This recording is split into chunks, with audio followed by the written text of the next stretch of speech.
Recording studio तलझारी।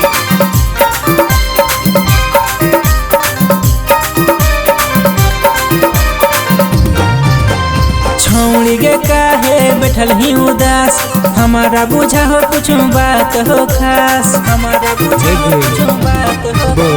छौड़ी गे काहे बैठल ही उदास, हमारा बुझा हो कुछ बात हो खास।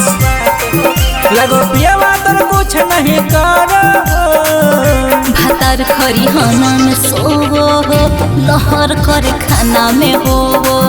भातार खरिहाना में सोवो हो, लहर करे खाना में हो। बुझही छौड़ी गे काहे बैठल ही उदास, हमारा बुझा हो कुछ बात हो खास, हमारा बुझा हो कुछ बात हो।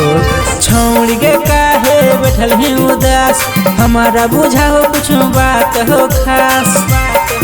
लगो पियावा तोर कुछ नहीं करो, भातार खरिहाना में सोवो हो, लहर कर खाना में हो। भातार खरिहाना में सोवो हो, लहर कर खाना में हो।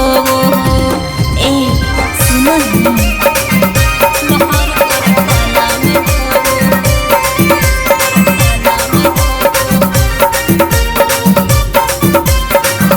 भातार खरिहाना में सोवो हो, लहर कर खाना में हो।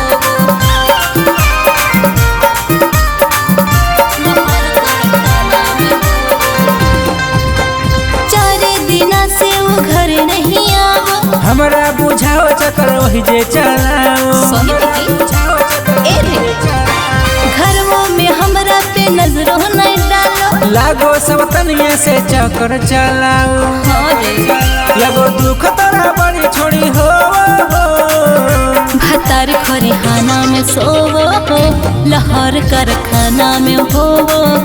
भातार खरिहाना में सोवो हो, लहर कर खाना में हो। ए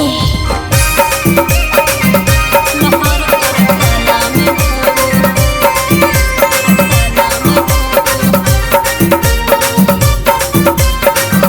भातार खरिहाना में सोवो, लहर कर खाना में हो। लहर कर खाना में हो। हाले में गवना कर के उलैले, लागो हो बिछावना अभियान लसरैले। जवानी के आग से हो तो खत्म, एक बेर मौका मांगो मनोज मितन। लगो पियावा सामान नहीं डोवो, भातार खरिहाना में सोवो हो, लहर कर खाना में हो। भातार खरिहाना में सोवो हो, लहर कर खाना में उठो।